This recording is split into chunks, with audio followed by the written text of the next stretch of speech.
माननीय सर्वोच्च न्यायालय का अडानी के मामले में एक बहुत ही महत्वपूर्ण फैसला आया है। वो फैसला जहां एक और सराहनीय फैसला है, अडानी की घोटाले की 6 सदस्यीय समिति बनाकर जांच कराने का फैसला है। उस समिति में पूर्व न्यायाधीश को शामिल करके जांच कराने का फैसला है। वहीं दूसरी तरफ ये सुप्रीम कोर्ट का फैसला नरेंद्र मोदी जी की सरकार पर जोरदार तमाचा है। LIC में करोड़ों लोगों का पैसा डूब रहा है, SBI में करोड़ों लोगों का पैसा डूब रहा है। प्रधानमंत्री जी, JPC से जांच कराइए। पूरे सदन के सत्र के दौरान हम लोग एक ही मांग करते रहे, लेकिन एक कहावत हमने सुनी थी कि रोम जल रहा था, नीरव बंसी बजा रहा था। करोड़ों लोगों का पैसा डूब रहा था, अडानी का महा घोटाला सामने आया था और नरेंद्र मोदी जी जांच कराने से भाग रहे थे। इसके पीछे कारण बहुत ही साफ है, जो पहले दिन से मैं कह रहा हूं, नरेंद्र मोदी जी की सरकार ऊपर से लेकर नीचे तक भ्रष्टाचार में आकंठ डूबी हुई। आज माननीय सर्वोच्च न्यायालय का अडानी के मामले में एक बहुत ही महत्वपूर्ण फैसला आया है। वो फैसला जहां एक और सराहनीय फैसला है, अडानी की घोटाले की 6 सदस्यीय समिति बनाकर जांच कराने का फैसला है। उस समिति में पूर्व न्यायाधीश को शामिल करके जांच कराने का फैसला है। वहीं दूसरी तरफ यह सुप्रीम कोर्ट का फैसला नरेंद्र मोदी जी की सरकार पर जोरदार तमाचा है। 140 करोड़ लोगों ने चुनकर भारत का प्रधानमंत्री नरेंद्र मोदी जी को बनाया। पूरा विपक्ष एक स्वर में मांग कर रहा था कि दुनिया का सबसे बड़ा घोटाला है अडानी घोटाला, कॉर्पोरेट जगत का सबसे बड़ा घोटाला है अडानी घोटाला। LIC में करोड़ों लोगों का पैसा डूब रहा है, SBI में करोड़ों लोगों का पैसा डूब रहा है। प्रधानमंत्री जी, JPC से जांच कराइए। पूरे सदन के सत्र के दौरान हम लोग एक ही मांग करते रहे, लेकिन एक कहावत हमने सुनी थी कि रोम जल रहा था, नीरव बंसी बजा रहा था। करोड़ों लोगों का पैसा डूब रहा था, अडानी का महा घोटाला सामने आया था और नरेंद्र मोदी जी जांच कराने से भाग रहे थे, जांच कराने के लिए तैयार नहीं थे, JPC बनाने के लिए तैयार नहीं थे। इसके पीछे कारण क्या है? इसके पीछे कारण बहुत ही साफ है, जो पहले दिन से मैं कह रहा हूं, नरेंद्र मोदी जी की सरकार ऊपर से लेकर नीचे तक भ्रष्टाचार में आकंठ डूबी हुई है। नरेंद्र मोदी जी की सरकार अडानी के साथ मिलकर देश की संपत्तियों को नीलाम कर रही है, औने पौने दामों में बेच रही है। मोदी जी ने अडानी को कोयला दे दिया, गैस दे दिया, बिजली दे दिया, पानी दे दिया, सड़क दे दिया, स्टील दे दिया, सीमेंट दे दिया, सीपोर्ट दे दिया, एयरपोर्ट दे दिया। यानी अगर पाताल में चले जाइए तो कोयला और गैस अडानी को दे दिया, आकाश में चले जाइए तो जहाज अडानी को दे दिया, आकाश से लेके पाताल तक सब कुछ अडानी को दे दिया, सब कुछ अडानी को दे दिया। और इतना ही नहीं रुके, 2.5 लाख करोड़ रुपए का कर्जा दे दिया। जब घाटा होने लगा व्यवसाय में तो 84,000 करोड़ का कर्जा माफ कर दिया। और उस अडानी ने क्या किया? अपने भाइयों के साथ मिलकर सैकड़ों फर्जी कंपनियां पूरे देश में और दुनिया में खोलने का काम किया। सैकड़ों फर्जी कंपनियां तमाम टैक्स हेवन कंट्रीज में, मॉरिशस और कैरेबियाई देशों में खोलने का काम विनोद अडानी ने किया, जो इसका भाई है अडानी का। और अकेले मॉरिशस का मैं बता रहा हूं, अकेले मॉरिशस एक पते पर 6 फर्जी कंपनियां खोली गई।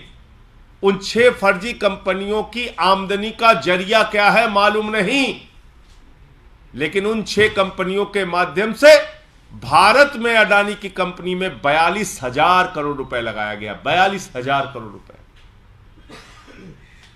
क्या कर रही थी सेबी जब यह काला धन लग रहा था?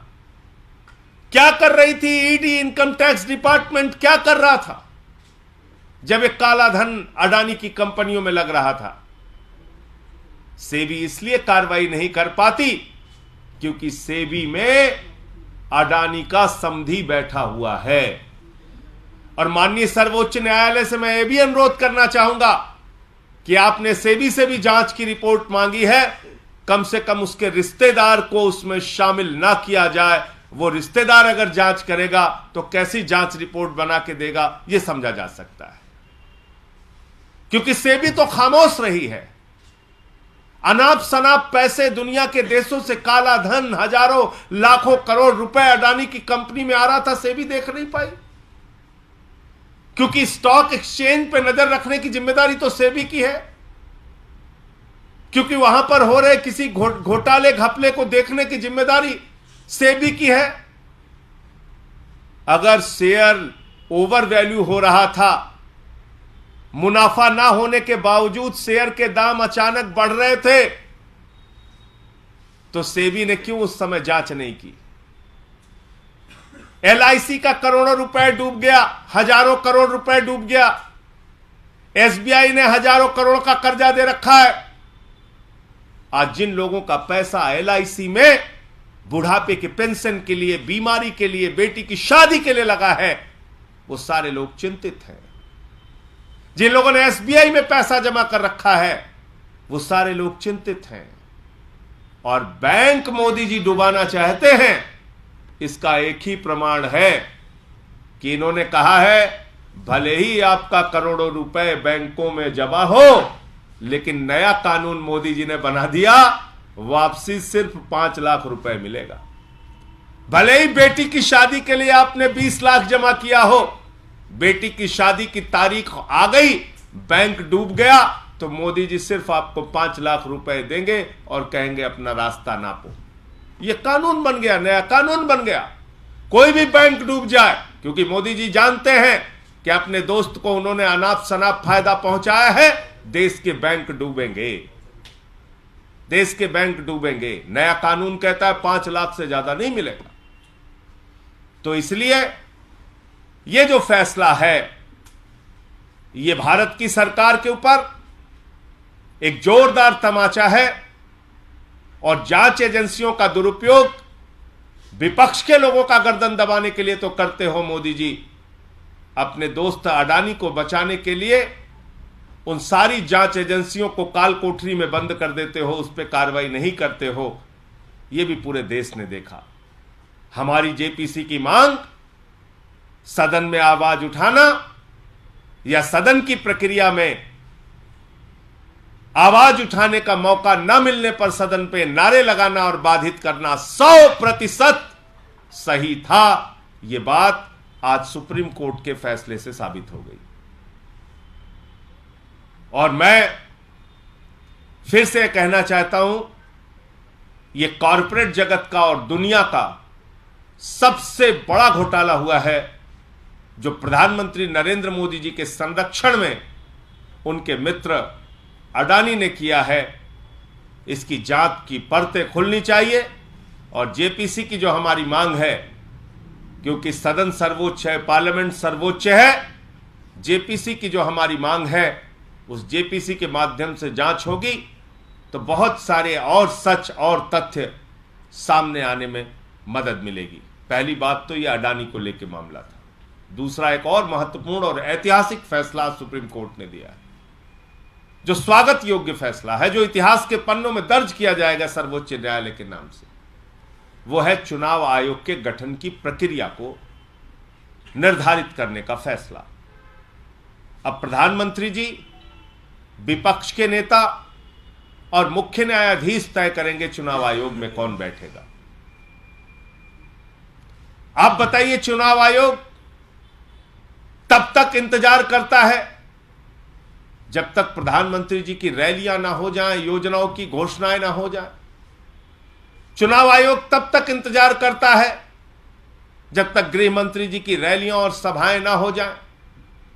और यह सब कुछ देखकर चुनाव की तारीखों का ऐलान करते हैं।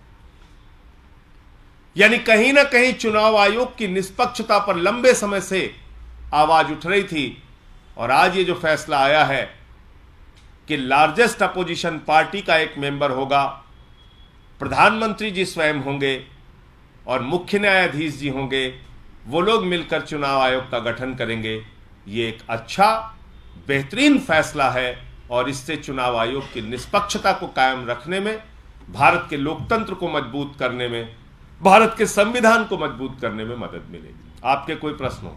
देखिए, जेपीसी की मांग जो है वो पार्लियामेंट की मांग है, पार्लियामेंट के सदस्यों की मांग है। जेपीसी की मांग से सुप्रीम कोर्ट की जांच में कोई अंतर नहीं आएगा। जेपीसी तो पार्लियामेंट की होती है भाई। एक ही चीज, एक ही घोटाले की जांच सीबीआई भी करता है, ईडी भी करता है। ये तो मोदी जी ने सिखाया है। तो इतना बड़ा महाघोटाला हुआ है, सुप्रीम कोर्ट भी जांच करे और जेपीसी भी जांच करे। अरे अब तो शर्म करके जेपीसी बना दो, अब क्या दिक्कत है भाई? अब तो शर्म करके जेपीसी बना दो, अब तो सुप्रीम कोर्ट ने भी कह दिया। तो ऐसा नहीं है कि जेपीसी बनाने का या जेपीसी के गठन करने की कोई प्रक्रिया इस फैसले से बाधित होगी, कतई बाधित नहीं होगी। आज प्रधानमंत्री जी चाहे जेपीसी बना सकते हैं। देखिए, ऐसा है कि जो सरकारी नियंत्रण था, यानी सरकार जिसको चाहती थी बिठाल देती थी चुनाव आयोग में, कम से कम इस फैसले से वो बात खत्म होगी। अब इसमें विपक्ष भी शामिल हो गया और मुख्य न्यायपालिका भी शामिल हो गई, मुख्य न्यायाधीश भी शामिल हो गए। तो कहीं ना कहीं जो एक सरकारी नियंत्रण था चुनाव आयोग के गठन में, वो खत्म होगा इससे। देखिए ऐसा है कि विपक्षी एकजुटता का एक आधार होना चाहिए। इस बात को हमारे नेता अरविंद केजरीवाल जी ने स्पष्ट तौर पे कहा। जब उद्धव ठाकरे जी से भी मुलाकात हुई तब भी मीडिया के सामने आके कहा कि विपक्ष इस देश के लोगों को महंगाई से निजात कैसे देगा, बेरोजगारी से निजात कैसे देगा, महिलाओं की सुरक्षा कैसे सुदृढ़ हो पाएगी, एक खाका क्या है विपक्ष के सामने इस देश को देने का, भारत को दुनिया का नंबर 1 देश बनाने का, पहले वो तय होना आवश्यक है। और बाकी इस समय जो चुनौतियां हैं, जिस तरह से जांच एजेंसियों का दुरुपयोग हो रहा है, महंगाई बढ़ रही है, बेरोजगारी बढ़ रही है, किसानों को उनके फसल का दाम नहीं मिल रहा है, गैस का सिलेंडर जिस हफ्ते मन होता है, जिस महीने मन होता है बढ़ा देते हैं, तो ये सारे प्रश्न हैं। आप बताइए, फ्री सिलेंडर देने की बात कही थी अमित शाह जी ने उत्तर प्रदेश के चुनाव में, अभी ठीक होली के पहले उन्होंने तोहफा दे दिया, 50 रुपए घरेलू सिलेंडर महंगा हो गया, 350 रुपए कमर्शियल सिलेंडर महंगा हो गया। तो इन लोगों की बातों और वादों का जो भरोसा टूटा है, एक तरफ वो मुद्दे हैं और दूसरी तरफ हमारे सामने क्या सपना है इस देश के लोगों के लिए, वो एक सपना, वो एक व्यू, वो एक विजन तैयार होना चाहिए और तब हम लोग विपक्षी एकता की बात करें। ऐसा अरविंद केजरीवाल जी का और पार्टी का मानना है। देखिए, ऐसा है कि दोहरा रवैया मोदी जी की सरकार का और भारतीय जनता पार्टी का चीन को लेकर रहता है। कभी तो इनके चेले निकल पड़ते हैं मैदान में, सामान का बहिष्कार करो, ये दुकान तोड़ेंगे, वो दुकान तोड़ेंगे। अरे भाई, कोई चीनी सामान बेच रहा है, वो तो पैसा देके ला रहा है, तुमने खोला है मार्केट, वो तो भारतीय है बेचारा, उसने बैंक से लोन उठाए हैं दुकान खोलने के लिए, तो भाजपा के गुंडे उसकी दुकान तो तोड़ने पहुंच जाते हैं। लेकिन उनके जो नेता हैं आदरणीय प्रधानमंत्री नरेंद्र मोदी जी, वो चीन के प्रधानमंत्री को झूले पे घुमाते हैं, झूला झुलाते हैं, आओ झूला झुलाते हैं तुमको। तो ये दोहरा चरित्र नहीं होना चाहिए। वो लोग हमारे जवानों की शहादत के लिए जिम्मेदार हैं, हमारी सीमाओं पर घुसपैठ करते हैं, उनके साथ हमारी सेना मुठभेड़ करती है, अपने जान हथेली पर रख के सीमा की सुरक्षा करती है।